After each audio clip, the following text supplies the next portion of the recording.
আল্লাহ, এই জায়গায় আমাকে কত বাড়িঘর নদীতে ভাঙ্গে গেছে।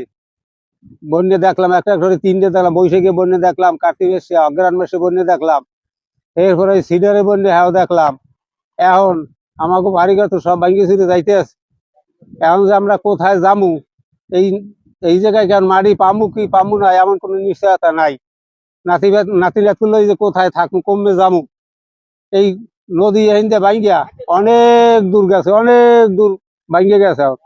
এখন আর পারতে আছি না আমরা জায়গায় থাকতে। হ্যাঁ, রাত্রে ঘুম আসে না তুফানের ঢেউতে, তুফানের বাড়িতে। তুফান এতবার বাড়ি দেয়, তুমি অদ্ভুত হজা হয়ে যায়, আর ঘুমায় না। এখন সরকার যদি একটু আমাকে দিকে চাইতে, যদি একটু বেরিবাদ করিয়ে দিতে, তাহলে মোটামুটি একটু থাকা যাইতে।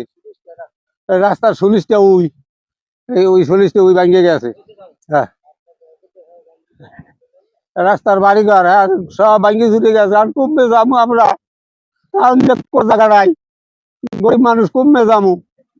সরকারের যদি আমাকে এই জায়গায় দেয়া, তাহলে মোটামুটি একটু থাকা যাইতে।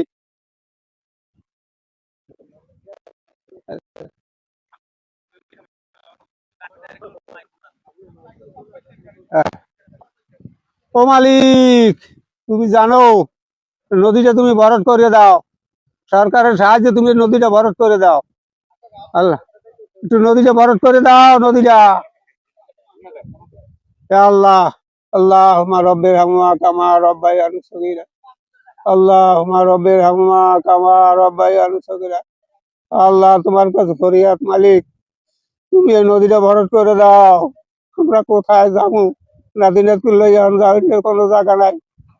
ও মালিক।